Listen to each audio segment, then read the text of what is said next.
Hello and welcome to the Blue Monday podcast covering Ipswich Town since 2015.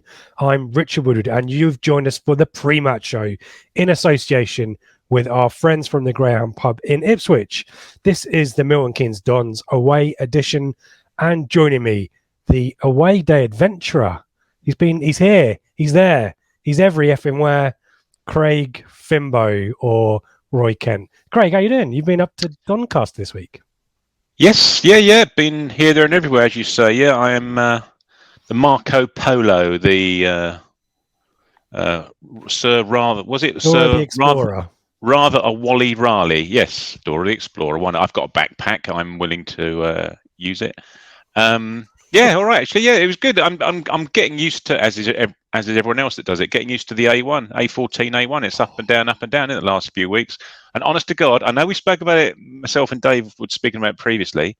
It's a piece of pie going up and down there. Honestly, I drove back. We didn't stop once, didn't even stop for a leak, anything, straight down. I had a drop off in Colchester, sound like a taxi driver. I pulled into my drive exactly 1 o'clock. So it took 3 hours ish from Doncaster. It's just ridiculous at the moment. Brilliant. Yeah. There's someone who used to make that. Well, that was my journey home every few weeks. When that opened, it was just bliss. Yeah, it's very impressive. Yeah, so just going to Milton Keynes at the weekend, I might actually go the wrong way around the M25 just to get some more miles on the clock, you know. Yeah. You won't go that way and then cut back down. Possibly not worth it. Yeah, go up the air. Could go use the A1 just for the sheer hell of it. Yeah, just the thought.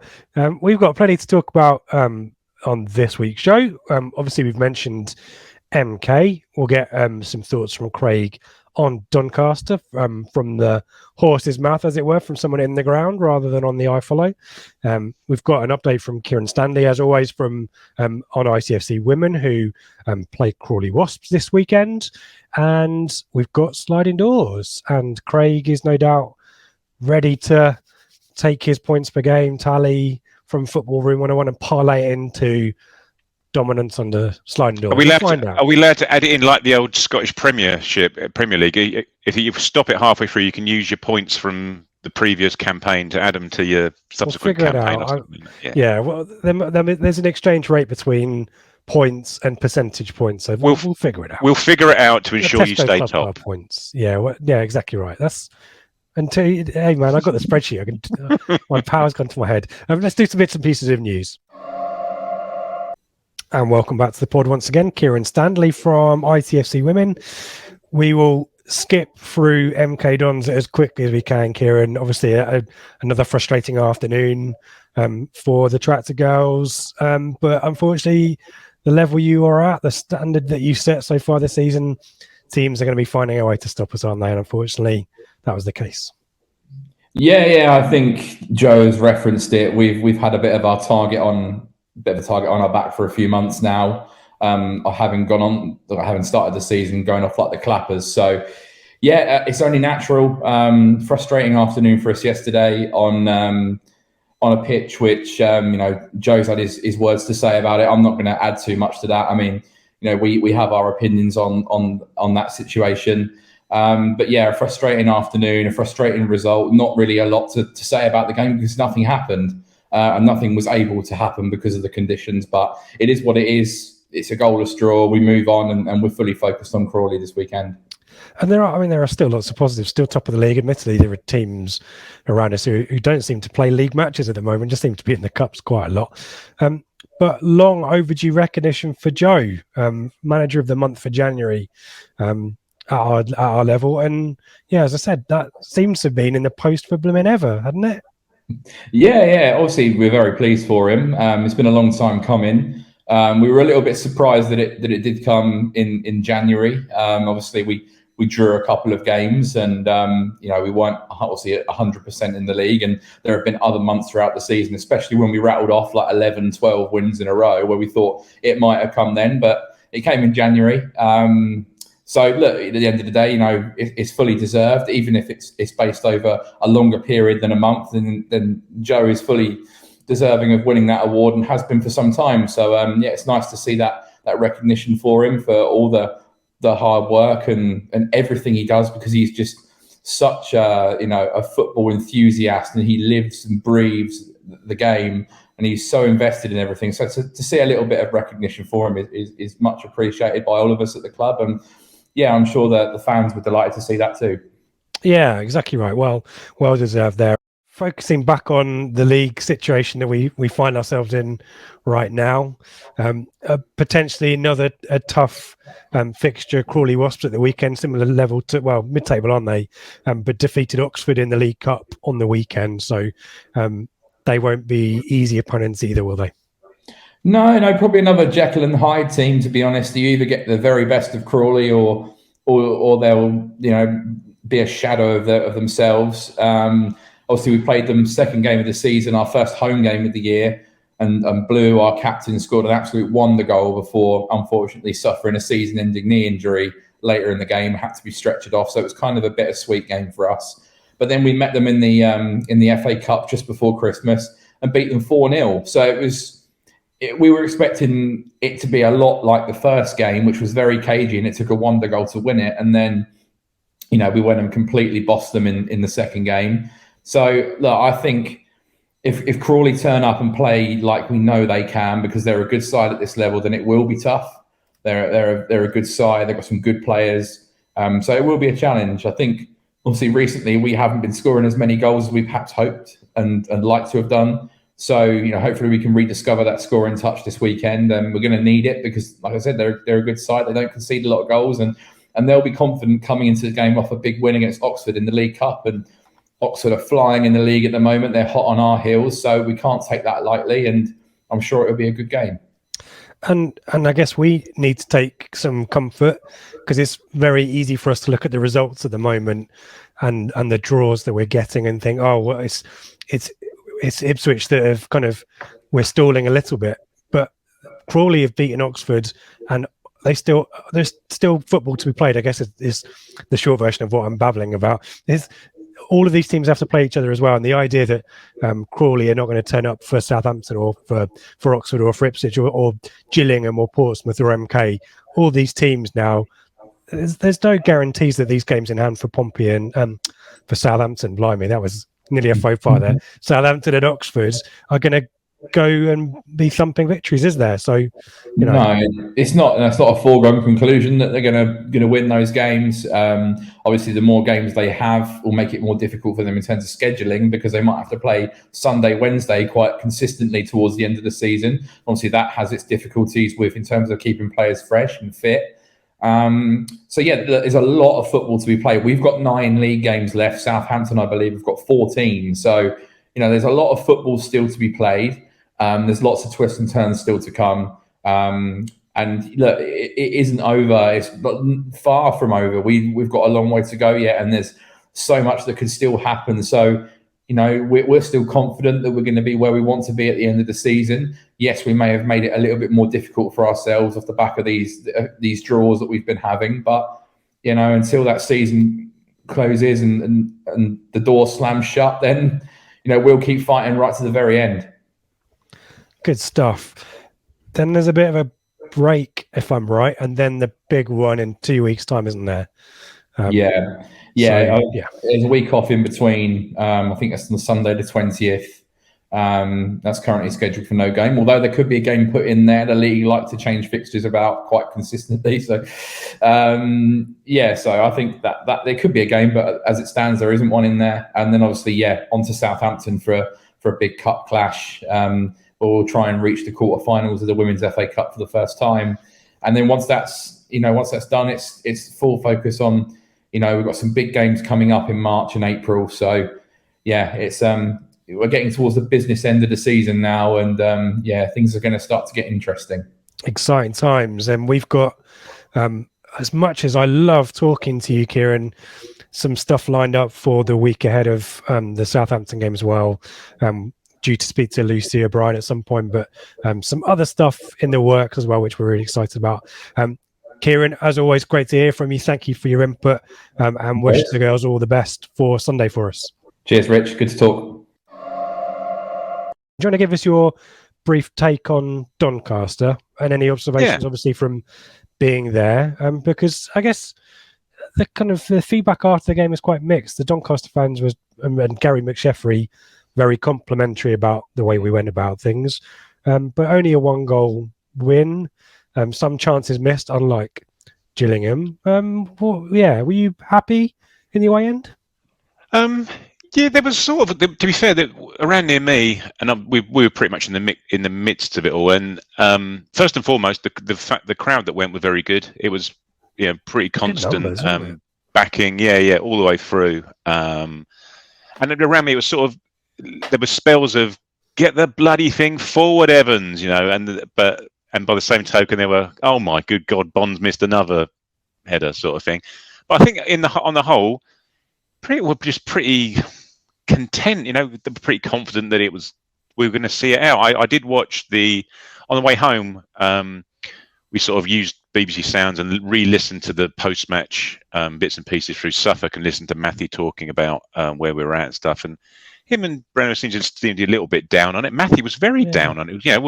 Wouldn't want to play in a team like this and wouldn't want to play up front in this team. You think, well, what? You just won 6 out of 8 and your possession is just, it seems to me, and at the moment they're just seeing games out. They're doing as much as they need to do and keeping the opposition very much at arm's length and just getting a professional, if slightly pragmatic way of just getting a game across the line each match. Obviously, the game that we have lost, or one of the games we have lost, is against Sheffield Wednesday, and we've also got another team that are above us coming up. So, the proof's in the pudding in terms of the teams that we need to beat. If we can start putting those performances together and getting results on the back of it, then crikey, I don't think anybody's got anything to deny. It's just just needs to be professional performances. It would be nice if we could get a couple more goals in the midst of it, and we'll talk about MK Dons in a bit, who seem to have sort of got to that point where they got the possession, but they were also creating the chances, aren't they, and getting the right amount of shots off per game. But on the whole, just a professional performance against what were, crikey, an awful team. They just did not have any... Very young team. They were young, but they just, in terms of intent, they just didn't seem to have any intent to get forward. They had a free kick in the first half. They only put 2 people forward for it. They just seemed to be happy to sit back. And we just wondered whether, at half-time especially, it was 1-0, whether they were just going to try and keep it at 1-0 until 20 minutes and then chuck the kitchen sink at us, just try and keep it at 1 and do what they could in the last 20, go shit or bust, if you like. Didn't even do that. We just... Yeah. Anyway, we move on, and 3 points, isn't it? Exactly. The aforementioned managerial merry-go-round, I should say. 1 appointment and 1 not getting appointed. Let's start with the one that's not. Roy Keane not going to Sunderland despite having 2 interviews. That's kind of the worst in normal life. You get to the final stage of a recruitment process and you've had 2 interviews. You're kind of biting their hand off for the job, but not Roy Keane. Craig, he's not going to Sunderland. Alex Neil, the favourite there. Your thoughts on the situation with Sunderland? They're doing their best, aren't they, to screw the season up? Christ, their fans are not happy. I've said before that we've got a little enclave of Sunderland fans where I am. I know a couple of them really, really well, and they're like sending me messages of their message boards and their Twitter feeds and stuff. And Christ almighty, their fans are spewing that they sacked Johnson without a plan. Basically, why? We all know what Lee Johnson's like, but why get rid of the guy? Just keep him in place. At least you've got a manager in place to manage the team. You couldn't have done any worse than you've done since he went out the door. And it just seems to be Roy Keane's decision that actually he strung him along a little bit and had a couple of interviews and just thought, I like he's not good enough. Giggling along with Micah Richards on a weekend rather than putting myself through this. Yeah. But and as you say about Alex Neil, I think it was think it was Tuesday actually when we were driving up, and it was on the radio about about who else they'd been interviewing, and it was Neil, McCann, and Lamucci, I think, the old Forest manager, wasn't it? You think, oh, crikey, McCann probably would get them sorted and up there, but in terms of excitement, is it? No, it's not. 100% not. Can you imagine if we'd, after getting rid of Cook, if those are the three names at the top of our list, you think bloody Nora, getting back. One name that is possibly inspiring for the good folk of the town of Chesterfield is Paul Cook, who's returned for a second spell there in the National League, Craig, after their previous manager left due to allegations of misconduct. Just leave it there, mate, I think, yeah. That's as much as I want to say. TWTD reporting he's been given an assistant. It's been imposed upon me. Danny Webb, son of the former Chelsea and QPR fullback David, for those of the right vintage. No contract length has been made public, but it's not short term in quote marks. Talk us about this. Well, obviously, I think the guys on the Flagship will drill into this a little bit more, but an interesting one, and I guess a lot of people remarking that it's a drop down for him, 2 divisions, but they're second in their league, aren't they? Yeah, exactly that. Yeah, and it just keeps them in the shop window, I suppose. It's sort of a free hit, as you say. They're second in the league with a game in hand, so they could go top. I think if they win that, I know there's who is it? Boreham Wood are a couple of positions and a few more games in hand below them. But as you say, they're pretty much top of the league with a few games to go. What will be interesting actually is, as I understand it, they don't have their transfer window's done the same as ours, isn't it? So he's got to coach and work with what he's got. So that'll be a test of his coaching and management skills, won't it? Just to get him up. But fair play, good luck to him. I don't think anybody. Well, no, I probably do know that there are some, but in the main, I don't think any Ipswich fans have got to begrudge him anything really. Got no qualms about the guy at all. He's a lovely guy and football through and through, etc., etc. Just didn't happen. Just didn't work. So be it. Good luck to him. I just wonder whether there's nothing else available at the moment. No one seems to be on the cusp of getting rid of someone that he could move into, Sunderland apart possibly. So he probably may well have thought, let's just do something for 6 months at least, just to keep things ticking over from a shop window perspective rather than anything else. It's weird to think we're coming up on the 1-year anniversary of him being appointed, but hey ho. Yeah, time flies, doesn't it? Different situation now. So I think that's the bits. The guys will certainly, I think, talk about that a little bit more on Sunday. In terms of news, I think that's probably it. Let's move on to Saturday, and I think we're gonna swap chairs if I can figure out how to do it. I think I can drag and drop. There we go. Look, hey. So for those watching on YouTube, Craig and we should have made a big whoa, yeah. Craig and I are swapping seats, and you're going to host this bit, and I'm going to go all nerdy. Yeah, okay, mate, we'll do. So in terms of MK Dons, as we all know, thousands upon thousands and thousands of Ipswich fans will be looking for a parking space in and around Stadium MK at the weekend. And in terms of, as we probably all know as well, in terms of league position, they're third in the league, played 31, won 16, drawn 8, lost 7. Both teams are flying high in the form table, 4th versus 5th in the form table. Both teams will like to play football and get it down. It'd be an interesting. I think they're very similar sort of styles of play, aren't they? And certainly very similar managers in terms of experience and age and things like that. It'd be a fascinating outcome, won't it? Goals, they're the 4th highest goal scorers. They've got the 6th best defence, so they're a tidy unit. As I was saying before, they've sort of had that. They've had half a season, really, haven't they? I suppose more of their coach being in charge than we have, and he's obviously got his ideas. Had those additional months to get his ideas across. They're 9th in the home league table. They're 2 defeats in the last 6.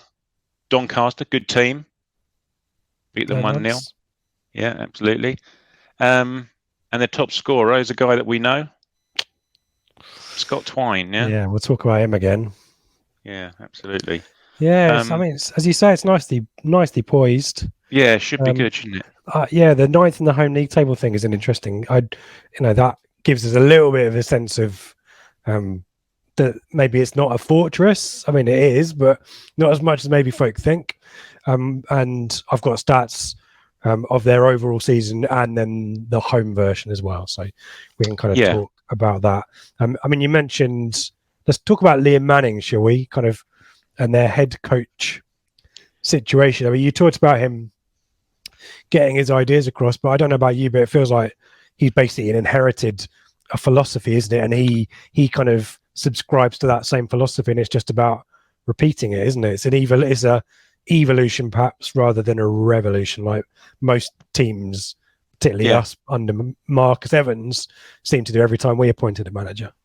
Yeah, flip flop from one extreme to the other to a certain extent. What's quite interesting, actually, and it's their setup as well is sort of similar to what we're trying to get in place. And the guy that hired him, I assume, one amongst others, was this Liam Sweeting, who's their sporting director. But he's been there a while. Previously, he was their head of recruitment.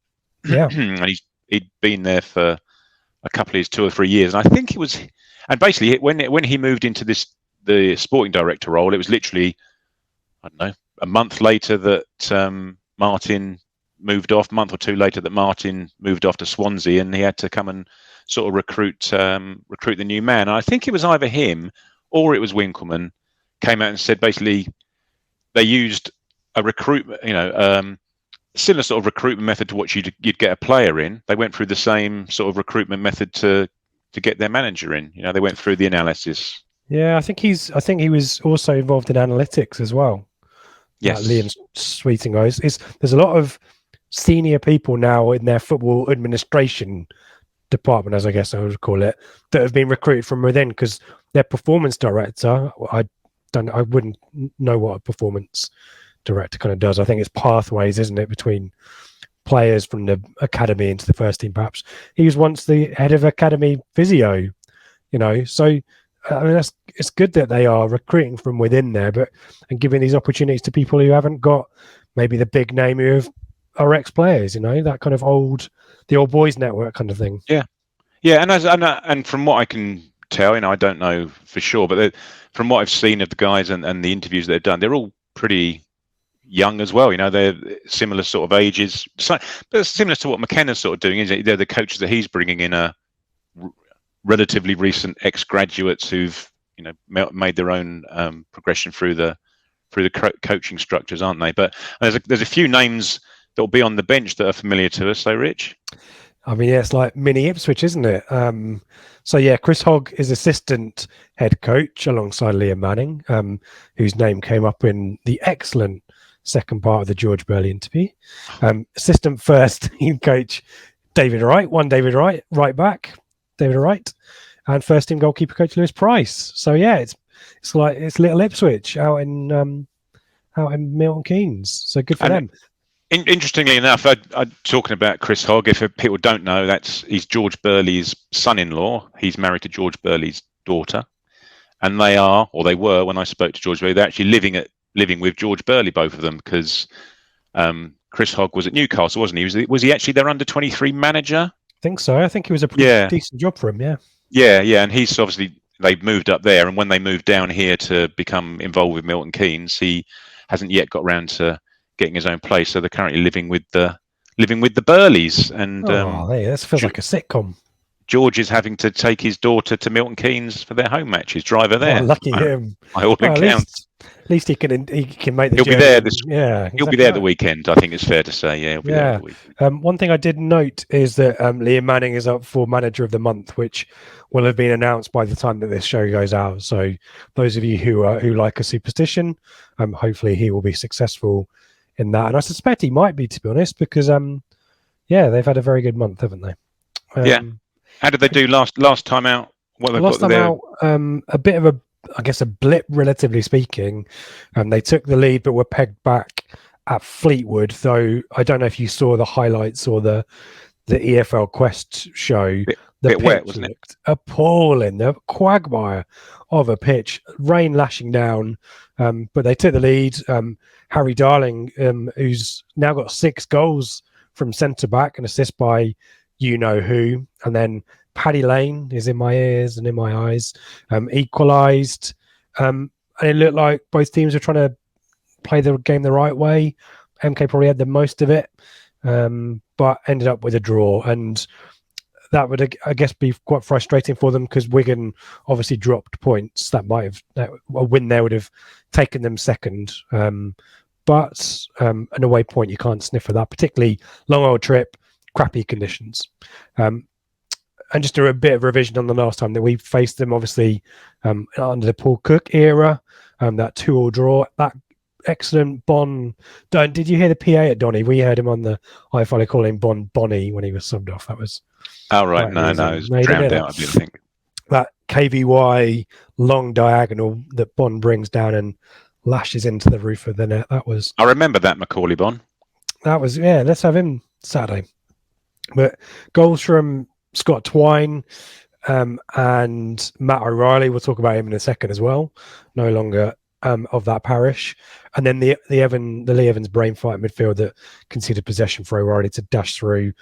Fraser assist for Bon. And I think probably I've got the stats here: 41 to 59% possession, 11 shots to 19. I think probably we were a little bit fortunate in the end on that one. I think we kind of ran out of ideas, and I think we were happy with the draw there. That would be the real battle, wouldn't it? The possession battle. Crikey, you got both. Can we both have 70% possession? Well, maybe the real quiz is pass accuracy, because I'll talk you through that in a second as well. I thought I'd chuck in the head-to-head. We've never lost to them in the league, but we have lost them on pens in the League Cup, which I was there for when the Stadium MK opened and the stadium still didn't have side panels, and the car park was a mud bath, and there weren't seats in the upper tier. But otherwise, we've won 3 and drawn 3. So there you go. But yeah, the possession stats, shock horror, highest in the league, Craig. But we're second. So well, yeah, exactly. And you know, you would have thought that if McKenna had a longer run at it, we'd be even closer to them. You'd have thought, if not ahead. Who knows? Yeah. So 59.5%. I mean, that's grotesque when you think about it. Slightly less at home, 58%. But the accuracy as well. 81.3% accuracy, 80-odd%. Yeah. And we're pretty good in that respect as well. You wonder how much of that is in positions of threat, rather than between the back line. But nevertheless, pretty good stats in there as a possession-based team, and the percentage of their overall passes, which are short passes, is 83%. So do not expect them to go route one. So George Emerson won't be needing to win too many headers, we don't think, on Saturday, maybe. But this is and this is a really, really, really important thing in respect of the style of play. And I think, unlike MK, I kind of trust Kieran McKenna maybe to think a little bit differently about our approach for this match. You know, games against Gillingham and Doncaster, where we're likely to have the majority of the ball anyway. Yeah, we can afford to be quite, do our passing triangles and off the ball short passing and all that kind of stuff. Where they struggle is aerial duels. The lowest amount of aerial duels on average 1 per game in the league, 14 on average at home, pretty low. You've mentioned they're defensively sound. They don't concede too many chances. They're the third best at keeping teams limited in terms of their shots. But 9 clean sheets isn't particularly great. It's the same amount as us and is pretty much average, kind of mid-table. But I think are they honest? Are they a bit too honest? They only concede about 8 fouls a game. They've got the 4th best disciplinary record in the league. No red cards, along with 2 other teams, by the way. But they get fouled a lot too. And I just wonder whether this is a game we might want to mix it up. Do you know what I mean? Norwood on up front. That'd be interesting to see, wouldn't it?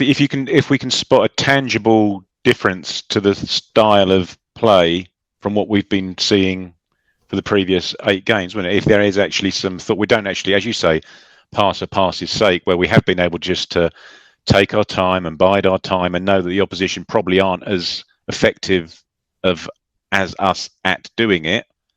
Whether we do just, like to mix up and, as you say, maybe just stick a bit of chaos up front and go a little bit more League One than we have been recently. Yeah, it'd be interesting to see. And as I was saying before, sorry, mate, just as I was saying before about them having possession, they also, they can move that possession into attacks and shots, can't they?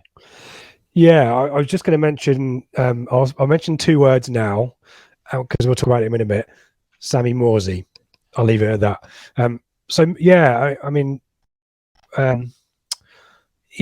Shots per game 14.3, 15, slightly more at home, 15 on target.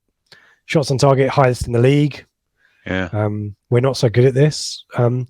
And 18% of their goals from set pieces as well, which is an interesting extra dimension. I mean, that's not much. Most of the goals are from open play, but if they need to, they can plop it on the head of Harry Darling, as I mentioned, and he'll convert those as well. So, yeah, I mean, we know what to expect. Or kick it towards Hladkey's near post and he'll palm it in. I had written that in my script, and then I thought, do I dare mention it? So thank you. Yeah, exactly. You've got a bit of a history with goalkeepers. Yeah, best keep that quiet. Yeah, so let's talk about the personnel, shall we? Because I kind of feel like we're inevitably leading to talking about Scott Twine. But should we do with business? Yeah. What do they do? Connor Wickham. You can still find him. I mean, such a injury blighted career that he's had. Worth mentioning, obviously, after us, Sunderland, 3 loans, two with Sunderland, 1 with Palace, at Sheffield Wednesday, and a loan at Leeds, if you remember as well. Cool. Don't remember that. This Preston North End short-term deal, kind of similar to the Andy Carroll at Reading thing. Obviously, hoping that might lead to something else. And unfortunately, unlike Andy Carroll, who's kind of failed upwards, as it were, they're on a little bit of a downward trajectory. Connor Wickham's ended up a division lower with MK Dons, but he's made 4 sub appearances since he's joined, no starts yet, and he's a physical presence, and that's something they lack, and it's something that's been addressed through this window. Another player up front that's got physical presence is Theo Corbeanu, who's been loaned from Wolves. He had been at Sheffield Wednesday earlier in the season. He's only 19, but both him and Connor Wickham, both 6'2", 6'3", I think it is.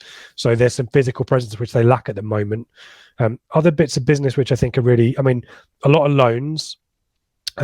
Jamie Cumming left Gillingham to go to MK. We mentioned that a few weeks ago for the Gillingham show.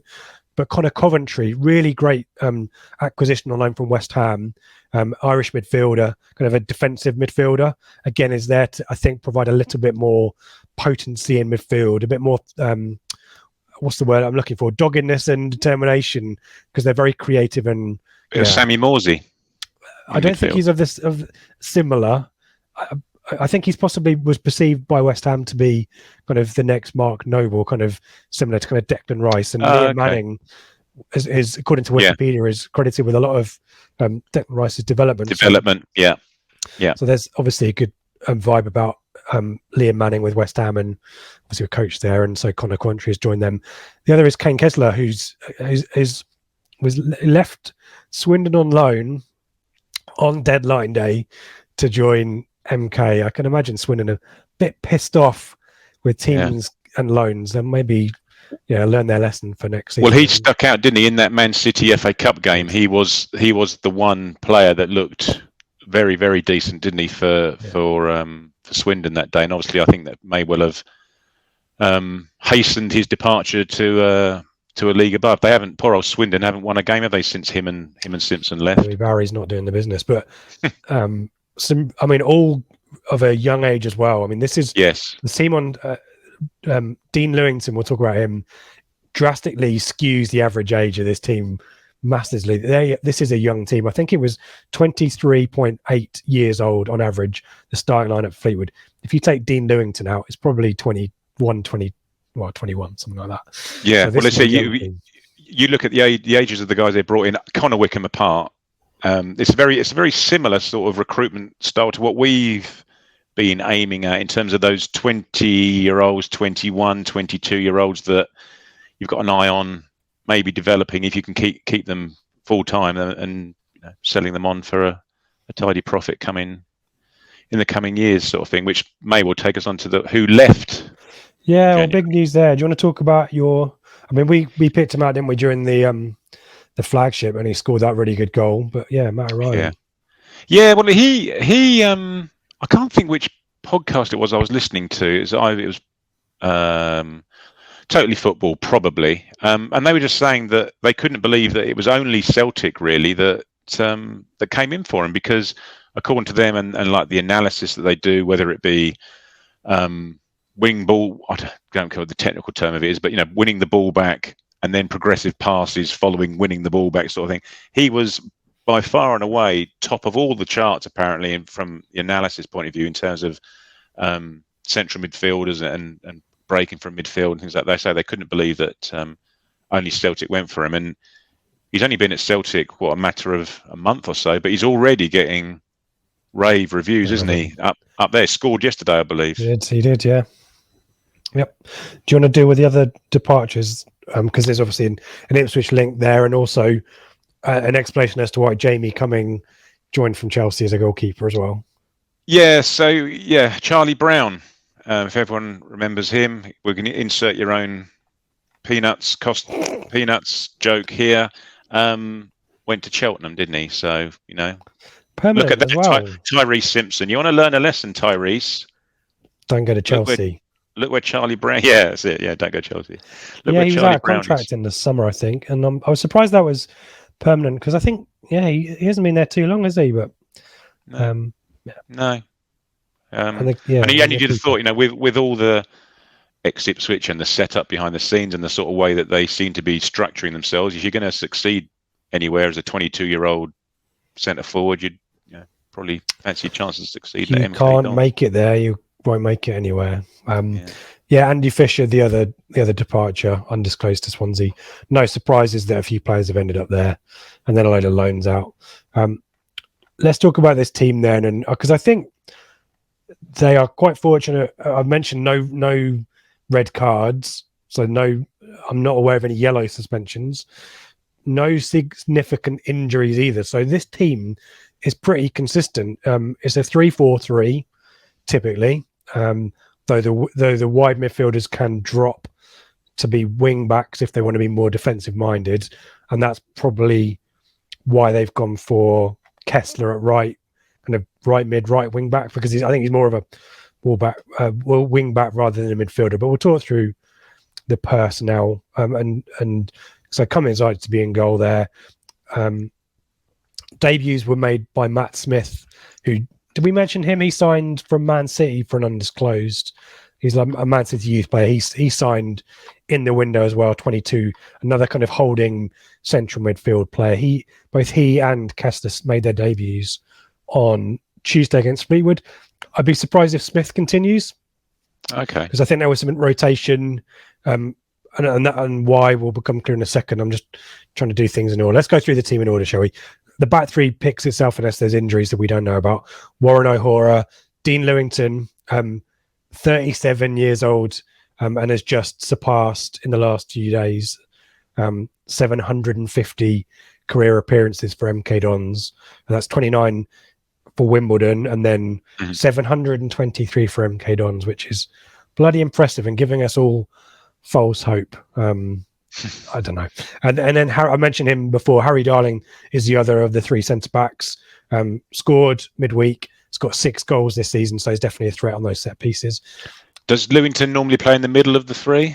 Yeah, so Lewington, formerly a left back, obviously, has been matured into a centre back, whether he wants to or not. I think it all happens to the best of us at some point. We get moved into a less what's the word I'm looking for? Mobile. Active? Right, there you go. Mobile, yeah, exactly right. So he'll be on the left. Darling will be in the middle. I get Blackadder in my head when I talk about that, and then O'Hora on the right. Perfect. Should we go into midfield? Yeah. I've got a crikey. There's a name in the midfield which was, and I looked this up 10, 11 years ago. It was going to be the next big thing, wasn't he? Yeah. Yeah, Josh McEachran's still there. Is that the name you had in mind? Yeah, it was actually. Yeah, because Chelsea. it's a name that people probably remember, and he absolutely burst onto the scene. He was making his debut for Chelsea when he was about 17, 18 years old, and had a decent season or half season. Got a 5-year contract at Chelsea, and then just basically went on loan to everyone for the subsequent 2 or 3 years. It's a strange old situation, and then he's just tailed off, isn't he? He went to Brentford for a little while. I think that's who he's played the most games for, is Brentford. Then Birmingham for nothing, and then was out of contract. Signed a short-term deal with MK Dons before the real transfer deadline in March, I think it was, last year, and has only got a contract till the end of this year. So it's a funny old career he's had, isn't it? There's always a few that kind of tumble their way down, don't they? That have the big reputation and find life is more complicated than they think. But he's a really good fit for this team. But the central midfield in this team is not where the goals will come from. It will be from the wide positions. It will be from getting the ball up to this front three, which we'll talk about shortly. So McEachran's got 0 goals and 0 assists, but has played a good chunk of the games. Connor Coventry, we mentioned, came in on Tuesday. I think he's played a few more games prior to that as well. I'd expect that to be the starting two rather than Matt Smith. And then out wide, Daniel Harvey's been an ever-present down the left-hand side, Scottish, kind of, I think, again, notionally kind of a left wing back, but actually has been pushed further up the pitch. He will hug that touchline. He's got 3 assists, no goals. On the other side, Tane Watson has generally been favoured. He's got a goal and assist, but I think Hester will play, given where he's come from at Villa. So that's, and again, this has been pretty consistent, this selection. There might be stuff that we're unaware of, but I think there's a good chance these will be the personnel. So just a solid base in the centre midfield then, rather than anything spectacular. Yeah, maybe some, getting the ball out wide, but we'll talk. Yeah, do you want to talk through the personnel up front, or in the front three tripod? Yeah, absolutely. So, and there's 3 names we all know pretty well, and we've had the pleasure of seeing in our team and also playing against a fair few times, haven't we? So Scott Twine obviously is the name that everyone's lips at the moment. He scored 13 goals so far, 9 assists, 5 of those goals from set plays. One of them pushed into his own net by Václav Hladký. So we'll call that 4.5 goals from set pieces. 12 big chances created. He has almost 4 shots per game at home, 3.9 shots at home, 2.5 key passes per game. And he had a strange career because he was on loan. He was on loan from Swindon to Newport. Remember that? Okay. No, I don't. He was. Okay. And Newport were flying high. We're talking about loans being recalled and going into the team. He was on loan at Newport from Swindon, got recalled to Swindon. His first game back is when he stuck it in 30 yards out into our top corner. Oh, okay. I thought he was, maybe I've got him confused with McEachran then. I thought he was a loan at MK, at Swindon from somewhere else, but he wasn't. No, you're right. Yeah. Swindon's player, yeah. Wow, what a massive high, progression. He was low. Yeah, I remember when he played against us when he played against us for Swindon that first match, and the Newport fans were like, "Oh, you couldn't believe their luck." This guy had been scoring goals for fun for him, similar to the goal he scored against us for them. He'd been doing that all season for Newport. Swindon saw it, thought, "Bloody hell, hang on, we'll best get him back in our team because we're struggling towards the bottom of the division." But didn't transpire that he kept them up. But being in that shop window for 6 months, the last 6 months of last season, got him the move to MK Dons. I think it was a tribunal in the end. I don't think they've actually disclosed what the cost was. But no, so he's very much the danger man, and very much there'll be the old adage: don't give away any free kicks in and around the area. So we can probably see. Don't let him shoot from 40 yards. Yep. Yeah, cleaning someone out in the first 5 minutes about on the edge of the box or something like that. And the other 2 names, Mo Issa, obviously from Peterborough. He's got 7 goals and an assist. He was where was he initially? Bristol City? Well, maybe not initially, but he was at Bristol City, wasn't he? And then moved to, I think he was Peterborough's record signing, and then he's been Milton Keynes' record signing. And he's a decent player at this level, isn't he? Yeah, he was at Cheltenham, then Bristol City signed him, I think. That's it, Cheltenham. Yes. I think Bristol may have played a fair chunk of change for him as well. Yeah. So he's one of the three, and the other one is our friend Troy Parrott, who Ipswich fans will know what sort of player he is. He'll drop deep, he'll drop into spaces. Probably won't score as many goals as the Tottenham fans think he probably should be. He's another one of these sort of Louis Barry types that we're told, right, this is it. This guy's going to rip it up for you guys. He's Tottenham's next big thing. He's Aston Villa's next big thing. You can't believe you've got him. And 4 or 5 goals later over the course of the season, you think, oh, I think he's all right, I suppose. So again, he's got 3 goals and 4 assists. So Parrott's got 3 goals. Issa's got 7 goals. Twine's got 13 goals. So they do spread them out a little bit. But then, I suppose in terms of us, it's a Bond, Chaplin, Norwood. In terms of figures, they're not a million miles away from mirroring ours, I suppose, are they? No, I think they've been more routine. Ours have been quite spiky, haven't they? And the issue, I guess, for us here, and is that I don't think Mo Asa will start. Corbino's started against Lincoln, and there was some rotation. I think Corbino comes back in for Issa. Is it just Issa, for a bit of fight? Yeah, Mo I Issa, think so. isn't it? But if he does that, it's a real problem for us, because this 3 will move around and rotate, because Troy Parrott, I think, has been playing a little bit deeper, actually. So I do think when it's those 3, when it's Issa, Parrott and Twine, you'd imagine that Parrott and Twine will be the deeper sitting ones, and Issa's the kind of lone front man. I think if it's 3, I think it'll be more flat, but does mean they might pop up in random places. They might drop in and find gaps, and that's where Scott Twine obviously does well, because he can pick stuff off from that, and that might be where he goes for. And as I said, they've lacked the physical threat, and Corbino gives you that. And obviously Wickham off the bench for sub appearances, he probably won't start, but he's likely to get minutes, I'd suggest. So, but you'd feel quietly confident that McKenna knows exactly. He's done his homework. We'll be set up to. There'll be no surprises from what we. Twine.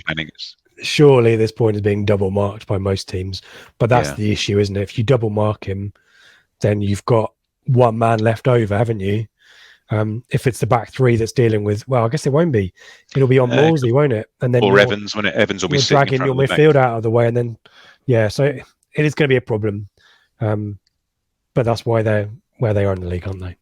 Yeah, exactly, and that's also why we're starting to look that way ourselves, isn't it? So I say it's just a game for people to look forward to, I think. It'll be really fascinating, as you say, to see what McKenna does, I think. Yeah. Well, we got ref wise, Rich. Yeah, well, I just chuck this in because I thought it was interesting.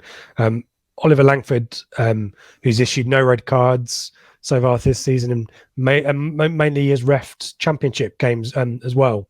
So obviously a recognition of the level maybe that this game is revered in. But the 4th official is Rebecca Welch, who's the first female official in history to referee a 3rd round FA Cup tie. She did Birmingham v Plymouth and sent off George Friend for a second bookable offence. So so I thought that was an interesting bit of extra trivia, and I Seb likes to do his fact of the week, so I thought I'd do my little bit there.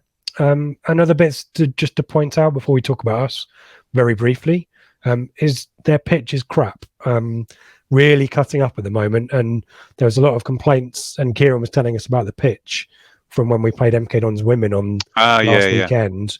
I don't think Stadium MK is drastically better. I mean, definitely better than what the women played on, but that might be a factor. Long overdue investment there as well for them, so I sound of it. So they've got crap pitch, but still managing an 81% pass accuracy at home. I think it's just big chunks of it come up rather than it's like a sandpit. Oh, okay.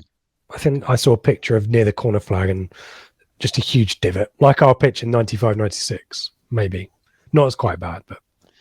Yeah. So in terms of ourselves, then, mate, we've heard from Kieran McKenna was in the press. I haven't listened to it. I saved myself those for Friday afternoons, his interviews and stuff. But Brilliant. it appears that we're okay, aren't we, in terms of fitness and injuries? Where it looks like, touch word, lucky rabbit's foot, that our sports science department is looking good so far, isn't it? Yeah, no injuries to report, and we mentioned Morsey returning. I think that's a really, really helpful timing. We've got the results without him, which has been really fortunate.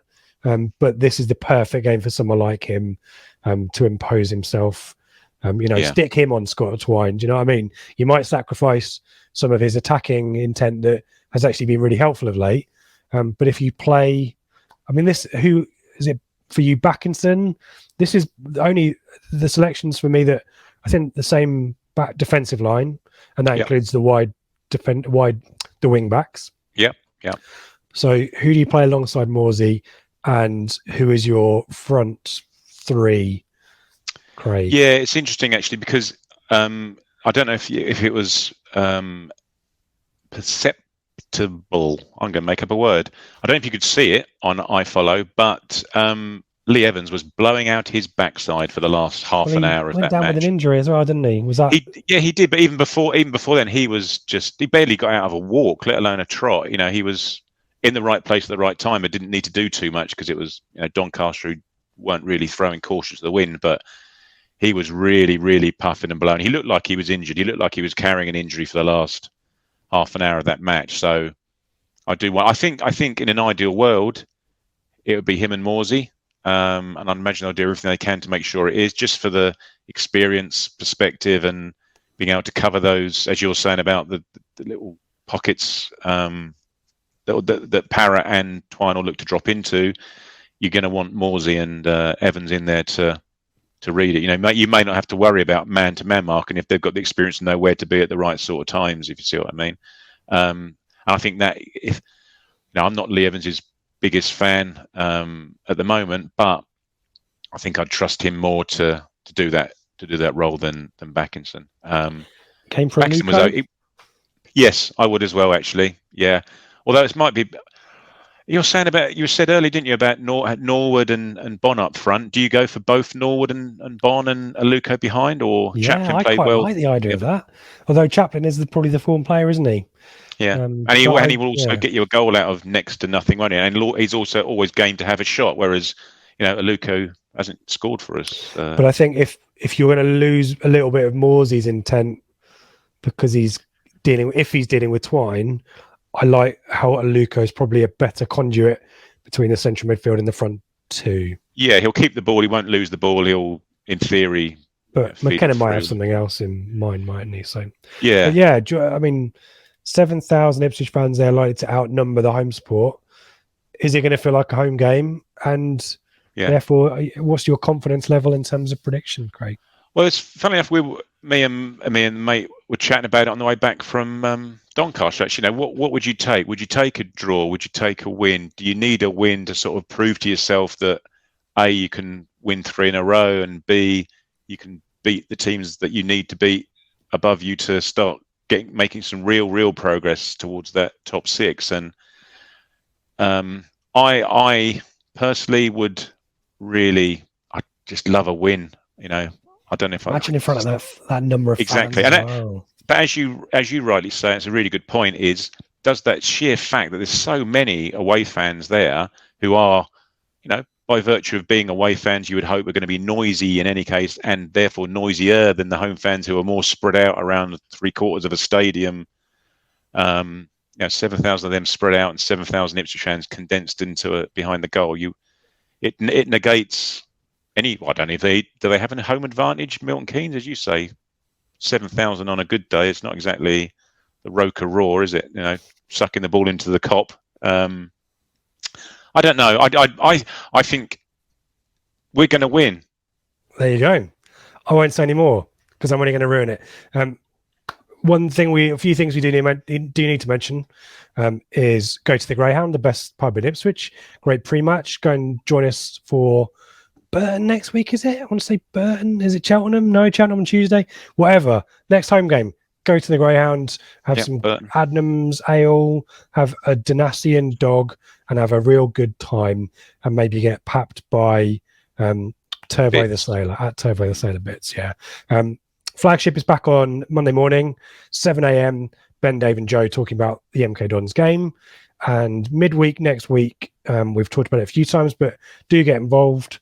We'll be talking about Paul Mariner, My Rock and Roll Football Story, with the ghost writer Mark Donaldson, and we'll be talking all about the book.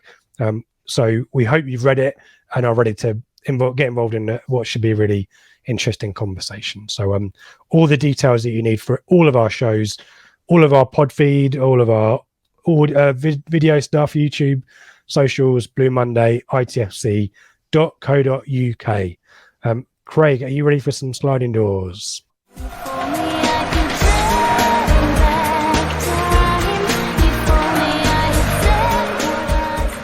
Still dodging the YouTube copyright police. Very briefly put the league table up. Makes very sad reading for my 44% defeat to Joe, though I did gamble. I think I could have gone Lincoln in the Mick era, but excuses. I'll let you go first, or do you want me to? Do you know the rules? So yeah, I don't mind going first. Mate. I must admit, I'm still sort of smarting a little bit from the whole Room 101. It's not over. It's not over. Retirement during, I've got a list, a big long list. I've still got things to go. Not even football related. I was even thinking about non-football related Room 101s the other day. We were talking about non-fungible tokens. I don't know if you were NFC, but do you tell everyone what we are, which era, Ipswich Town era, we're doing Sliding Doors Moments for? Yes, indeed. We are looking at the Joe Royle era. We're looking at the entertainers era, I suppose. The imminent appearance of Shefty Coochie era of Joe Royle. So if you cast your mind back this is 2003, 2004. So in the summer leading up to that season, we'd just sold Matt Holland. So it was that sort of era. We'd still had Magilton, and we still had Jermaine Wright. We had Tommy Miller now in midfield, and Chris Bart Williams later that season. So that's the sort of midfield we had. We had Pablo, Darren Bent, Alan Armstrong, and then Shefty Coochie would come and play up front. However, we didn't have much width or dribbling in the team. And in September 2003, Joe Royle scraped enough pennies together. He looked down the side of David Sheepshanks's Ipswich Town sofa and just about cobbled together enough to sign Alan Mahon on loan. Oh, he was a Rolls Royce player, wasn't he? From Blackburn Rovers. Yeah, that's right. And let me think. He scored in October. He scored in October against Bradford. He scored one goal for us, that season. And he said, he was quoted as saying, "I would love to stay here, but we'll have to see what happens in December. First and foremost, I want to be part of a team that keeps winning." That's what he said. And actually, of the 7 matches he started, we won 6 of those 7 matches that Alan Mahon started for Ipswich. And he was just something a bit different. He was a spark. He looked a level above what we had in that team, certainly in terms, as I say, in terms of width and pace and dribbling and running with the ball and bits and pieces like that. He was sort of just a different string to our bow. Unfortunately, it was a fleeting appearance. He left us, having signed in September. He left in just before Christmas, a couple of days before Christmas. And unfortunately, we were dealing in free transfers. We managed to get Shefty in and Bart Williams both from free transfers, but couldn't summon enough cash to sign him permanently. He had another year left on his contract at Blackburn, unfortunately, and we couldn't stump up the cash to both get that deal over the line and then probably get enough to pay his wages. And this is where your sliding door moment comes in. There was another team in that division that could, unfortunately, afford his wages. Dave Whelan, who once, I don't know if you know, he doesn't like to talk about it much, but he once broke his leg in the FA Cup final. Oh, okay, I didn't know that. Yeah. Well, it's there somewhere on the internet. You know, you might find an interview where he mentions it, but you're very lucky if you did. So he was bankrolling Wigan Athletic at the time, and their frisky Liverpudlian high libido manager, Paul Jewell. Paul Jewell, and Alan Martin went and signed for them in February. And he made his debut against us the next day, and they beat us 3-1 at Portman Road. And we went on then that season. We went on to lose in the playoffs to West Ham. So it's that season that we're talking about. Now, the following season, he played 27 times and scored 7 goals for Wigan. He was in the side with Leighton Baines and Jimmy Bullard, obviously Ellington and Roberts up front. And they ended up finishing second in the league, 2 points clear of us, and obviously one promotion. And that's when we had Brighton the last game of the season, I think, and drew, didn't we, away? So yeah, they finished 2 points clear of us, went up, and then the following season, Wigan loaned us Tony Dinning just for the bants. Funnily enough, actually, just a quick one. Kieran Dyer did those like My Best 11 interviews for TWTD with various people. Chef Kikuchi had him in his first 11, had Alan Marn in his first 11, even though he'd only, I don't know if he played all 7 games with him because they were sort of joining at sort of different times. But yeah, he included it. So yeah, that's my sliding doors, is to not letting him go, but not quite being able to get the deal across the line when everybody basically wanted to get it done. And I reckon we'd have won promotion either in 2004 or 2005 with him supplying the firepower for the guys we had up front. Another added to the list of loan players that we fell in love with and then never joined, and players that in love with the loan players that we could have signed had it not been for our fastidiousness. Or lack of funds. There you go. I'll use proper English. So I hope my Sandals moment negates any need to talk about Alan Marn, because it happened a year earlier. I'm going to take you back to the 5th of April 2003. Ipswich Town 3, Nottingham Forest 4.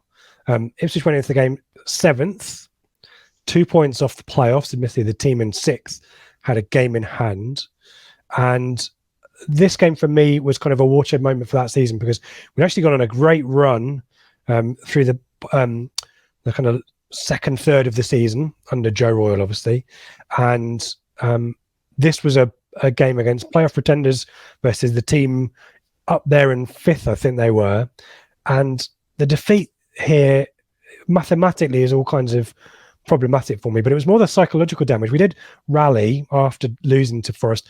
I mean, there's some crap goals conceded in this game. We are 2-0 up, by the way, and at halftime we're 3-2 down. There is questionable goalkeeping. There's an own goal. There's all kinds of nonsense going on in this game. Marlon Harewood scores twice. That should tell you how bad a day it was defensively for us. This is the game of Tommy Miller missing a penalty and being able to retake it because of encroachment. But because we'd lost that game, we were at arm's length from the playoffs to the point where we kind of realised it was too far. It wasn't going to happen. And we lost to Rotherham. We then lost 5-1 to Wimbledon. And if we'd beaten Forest, even drawn with Forest, I think those 2 games are very different. And what would have been, I think in the end, a 6-point gaps to the playoffs. If Forest were the team that ended up in 6th, 4 points better off than us. So if we beat them, well, that's 3 points off 4. So that's 1. They had better goal difference, so we would have needed to win another game. You beat Rotherham or you beat Wimbledon, and we're in the playoffs. And it's Sheffield United in the playoffs. Our record against them that season, 0-0 away. That famous 3-2 at home.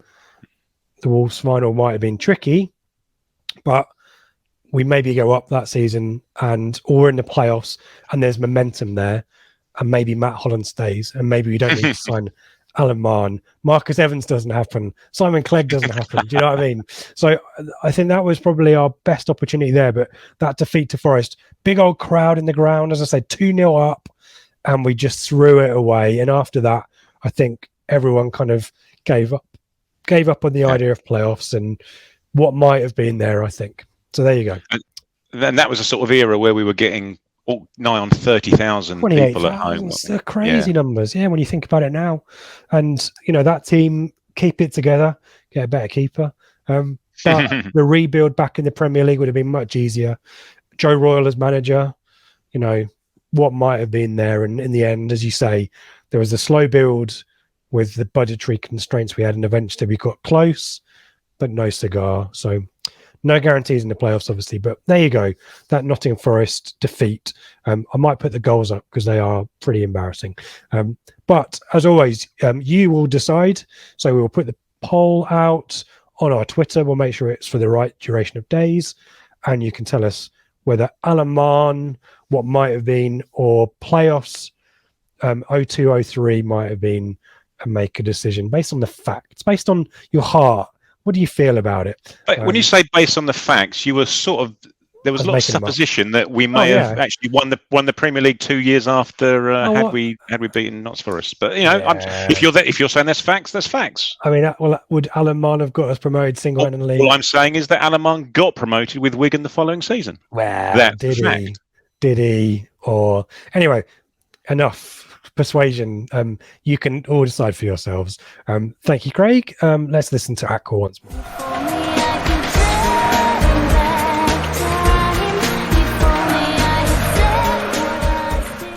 There you go. That is your lot.